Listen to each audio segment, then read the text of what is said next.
Chain the wise topic मध्ये आज आपण इंटेरोगेटिव्ह सेंटेन्सचे ऍक्टिव्हाइजचे रूपांतर पॅसिव्ह मध्ये कशा पद्धतीने करायचे ते आज आपण बघणार आहोत.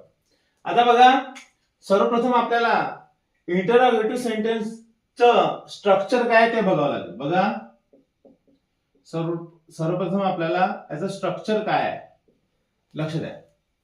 आता बघा, इंटेरोगेटिव्ह सेंटेन्स आपण म्हटलं तर सर्वप्रथम आपल्याला WH वर्ड घ्यावा लागतो. बघा, WH वर्ड असतो, नंतर हेल्पिंग वर्ब, त्याच्यानंतर सब्जेक्ट, त्याच्यानंतर मेन वर्ब आणि सर्वात शेवटी राहिलेले काही वर्ड असतात. रेस्ट म्हणजे काही जे राहिलेले वर्ड असतात. बघा, सर्वप्रथम आपण जर पाहिलं तर इंटेरोगेटिव्ह सेंटेन्सचे जे स्ट्रक्चर आहे, सर्वप्रथम आपल्याला WH वर्ड घ्यायचा आहे, नंतर हेल्पिंग व्हर्ब घ्यायचा आहे, नंतर सब्जेक्ट घ्यायचा आहे, नंतर मेन व्हर्ब आणि राहिलेले वर्ड. आता लक्ष द्या, आपल्याला इंटेरोगेटिव्ह सेंटेन्सचे जे सेंटेन्स आहे त्यांचं ऍक्टिव्हाइजचे रूपांतर पॅसिव्हाइज मध्ये करण्यासाठी आपल्याला हे स्ट्रक्चर लक्षात ठेवणे अतिशय महत्त्वाचे. बघा, WH word plus helping verb, subject, त्याच्यानंतर मेन वर्ब आणि राहिलेले शब्द. आता एखादं वाक्य बघा, what were you doing that day. बघा, हे सेंटेन्स आहे. आता याचं स्ट्रक्चर बरोबर आपल्या या स्ट्रक्चर नुसार आलेलं आहे का बघूया. बघा, इथे बघा WH वर्ड आलेला आहे, WH वर्ड, त्याच्यानंतर हेल्पिंग वर्ब बघा आलेला आहे, हेल्पिंग वर्ब, नंतर बघा सब्जेक्ट, बघा सब्जेक्ट आलेला आहे, मेन वर्ब बघा मेन वर्ब आलेला आहे, त्याच्यानंतर बाकी जे राहिलेले शब्द आहेत, वर्ड आहेत ते आलेले. बघा, WH word, helping verb, subject, main verb आणि जे राहिलेले जे काही वर्ड आहेत ते आलेले.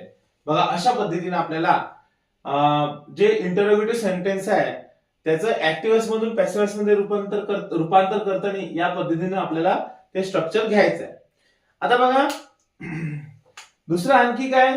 आता बघा, काही जे वर्ड आहे, WH वर्ड आहे, ते ऍक्टिव्ह मध्ये कशा पद्धतीने असतात आणि पॅसिव्ह मध्ये त्याचं रूपांतर कशा पद्धतीने होतं ते आपण बघूया. बघा, आता बघा,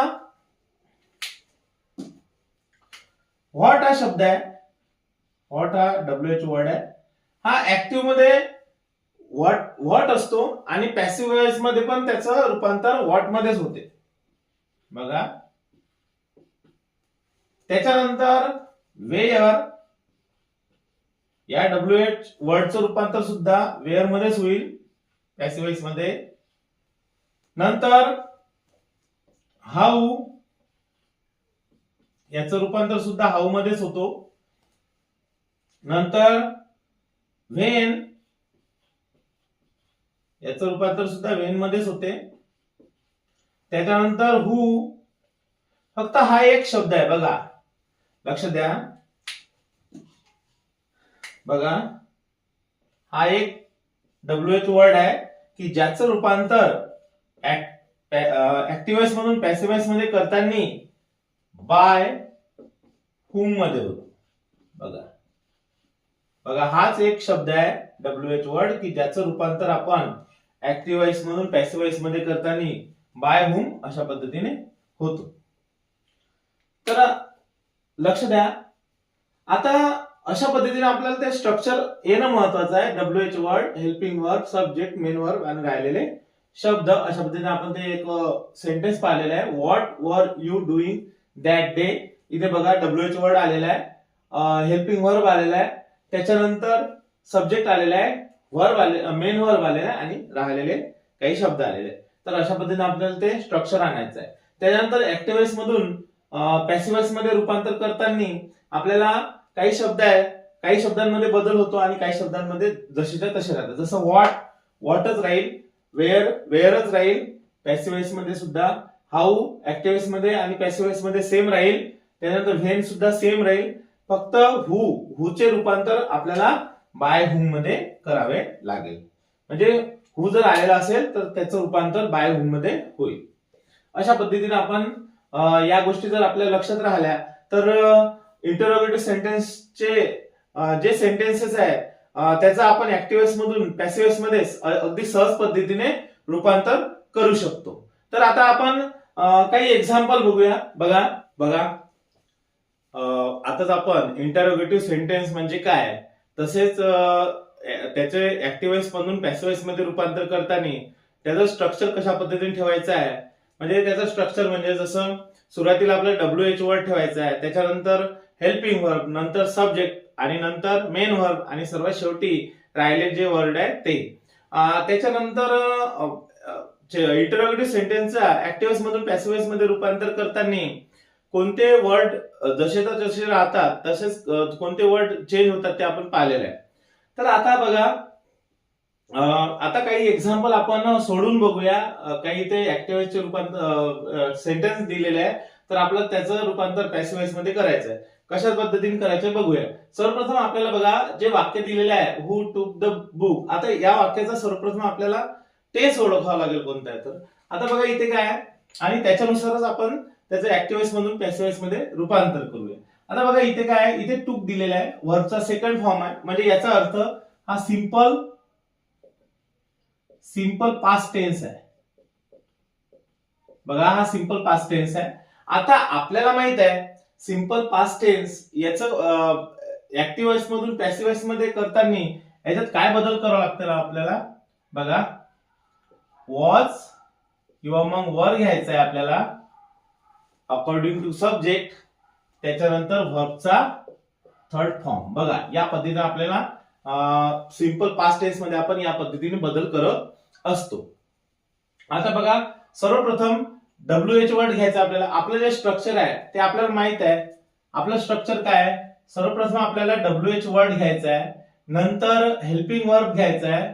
बघा याचं ऍक्टिव्ह वॉइस मधून पॅसिव्ह वॉइस मध्ये करताय WH वर्ड, नंतर हेल्पिंग वर्ब, नंतर सब्जेक्ट घ्यायचा आहे, नंतर मेन वर्ब घ्यायचा आहे आणि सर्वात शेवटी जे राहिलेले जे शब्द आहेत ते घ्यायचे. आता सर्वप्रथम बघा WH वर्ड घ्यायचा आहे. म्हणजे आता इथे आपल्याला माहित आहे व्हॉटचे रूपांतर व्हॉट. बघा इंटरोगेटिव्ह सेंटेन्स मध्ये जर व्हॉट असेल तर त्याचं व्हॉटच राहते है ना.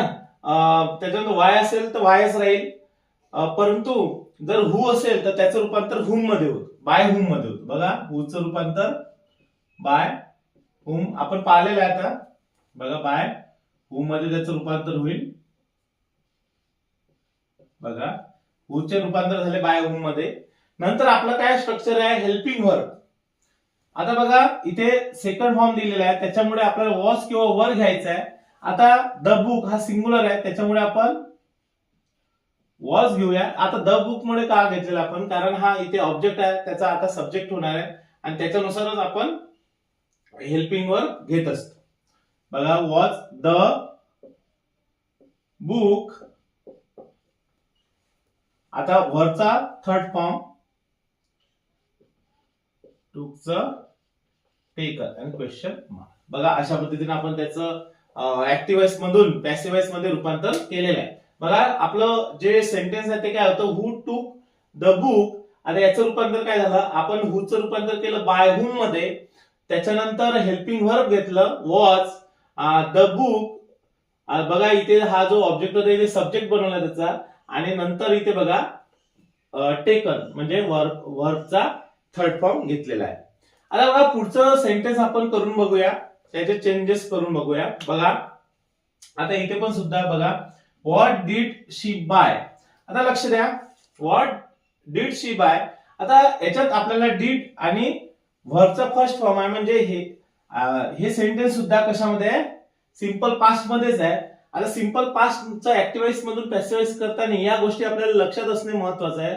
वॉज ओव्हर प्लस V3, आणि जे आपण इंटरोगेटिव्ह सेंटेन्सच्या ऍक्टिव्ह वॉइस मधून पॅसिव्ह वॉइस मध्ये कन्वर्ट करतो, जे स्ट्रक्चर आपल्याला लक्षात ठेवायचं ते सुद्धा आपल्या लक्षात असणे महत्वाचं आहे. बघा इथे आता WH वर्ड व्हॉट आलेला आहे, मग आपण इथे सुद्धा पॅसिव्ह वॉइस मध्ये सुद्धा व्हॉटच घेणार आहोत. आता बघा नंतर काय करायचं आपल्याला, आता सिंपल पास्ट आहे त्याच्यामुळे आपल्याला वॉज वर याच्यापैकी एक घ्यायचा आहे. बघा व्हॉट वॉज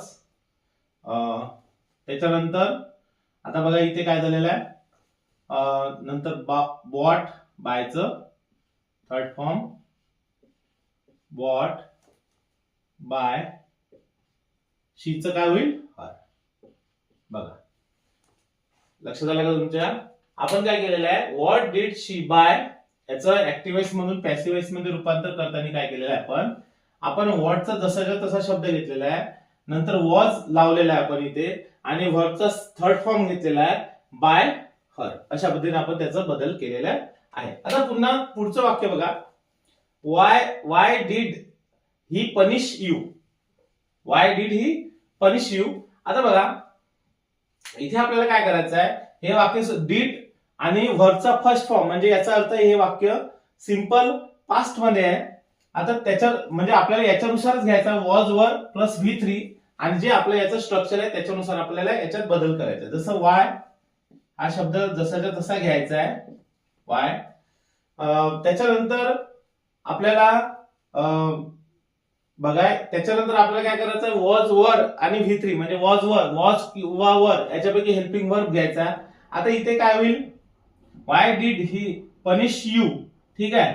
मग आता हा जो यू आहे हा इथे ऑब्जेक्ट आहे, म्हणजे हा इथे सब्जेक्ट बनला, मग याच्यानुसारच आपल्याला हेल्पिंग वर्ब घ्यावा लागेल. वर यू सब्जेक्ट, त्याच्यानंतर पनिश, बघा मेन वर्ब घेतला आपण पनिशचं पनिश्ड, आणि बाय हिचं काय होईल हिम. बघा काय झालेलं आहे, आपण काय केलेलं आहे, वाय जसाचा तसा, नंतर आपण हेल्पिंग वर्ब घेतलेला आहे. बघा WH word, helping verb, subject आणि मेन वर्ब, आणि राहिलेले जे आपले शब्द आहेत ते समजा वर्ड जे आहे ते. आता बघा वाय वर आपण कशामुळे घेतलं, यू मुळे, यू ला वर लागत असते है ना. Y were you punish by him. आता याच्या पुढचं वाक्य बघूया आपण. बघा आता इथे काय आहे, whom has she called. बघा whom has she called. आता याच्यावरून बघा इथे हॅज आहे, त्याच्यानंतर कॉल्ड आहे, म्हणजे हॅज प्लस V3 आहे, म्हणजे याचा अर्थ काय आहे, ज्या सेंटेन्स मध्ये हॅव किंवा हॅज असेल आणि वर्बचा थर्ड फॉर्म असेल, ते सेंटेन्स आपल्याला कोणत्या याच्यात असते, ते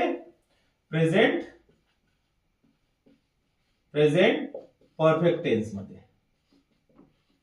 बघा ते म्हणजे हे जे सेंटेन्स आहे हे प्रेझेंट परफेक्ट टेन्स मध्ये आहे. मग याचं रूपांतर आपण कशा पद्धतीने करूया, आपल्याला माहित आहे प्रेझेंट परफेक्ट टेन्स मध्ये असेल तर आपल्याला हॅज किंवा हॅव घेऊन प्लस बीन हा एक नवीन शब्द तिथे ऍड करत असतो आपण, आणि V3. बघा अशा पद्धतीने त्याचं स्ट्रक्चर असते.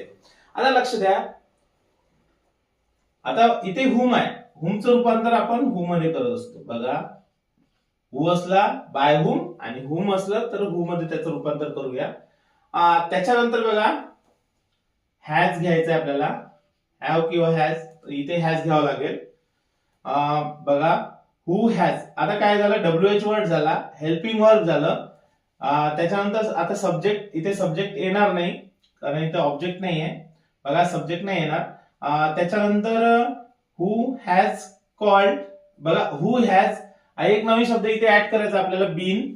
बघा हु हॅज बीन कॉल्ड बाय, शीचं काय होईल हर. बघा अशा पद्धतीने आपण त्याच्यात चेंजेस केलेले आहेत. Whom has she called, who has been called by her. आता याच्यानंतर बघा, याच्यानंतर जे पुढचं वाक्य दिलेलं आहे आपल्याला, व्हॉट आर यू रीडिंग. आता याच्यावरून बघा आर आणि रीडिंग व्हर्बला ING लागलेला आहे, म्हणजे याच्यावरून आपल्या लक्षात येईल की हे प्रेझेंट कंटिन्युअस टेन्स त्याचं वाक्य आहे. मग त्याच्यात आपण काय करत असतो, या प्रेझेंट कंटिन्युअस मध्ये आपण स्ट्रक्चर काय करतो, एम किंवा इज किंवा आर हे अकॉर्डिंग सब्जेक्ट असते, म्हणजे सब्जेक्ट नुसार घ्यावं लागते. प्लस बिईंग हा एक नवीन शब्द इथे ऍड करतो, प्लस V3. अशा पद्धतीने त्याचं स्ट्रक्चर असते. आता लक्ष द्या, व्हॉट आर यू रीडिंग या सेंटेन्स आपल्याला ऍक्टिव्ह वॉइस मधून पॅसिव्ह वॉइस मध्ये रूपांतर करा. Are you reading, what is, being हा एक नवीन शब्द इथे ऍड करायचा आपल्याला, बिईंग रेड बाय यू. अशा पद्धतीने याचं बघा अशा पद्धतीने याचं काय होईल, ऍक्टिव्ह वॉइस मधून पॅसिव्ह वॉइस मध्ये रूपांतर होईल. तर आता बघा, आता पुन्हा आपण काही सेंटेन्स बघूया.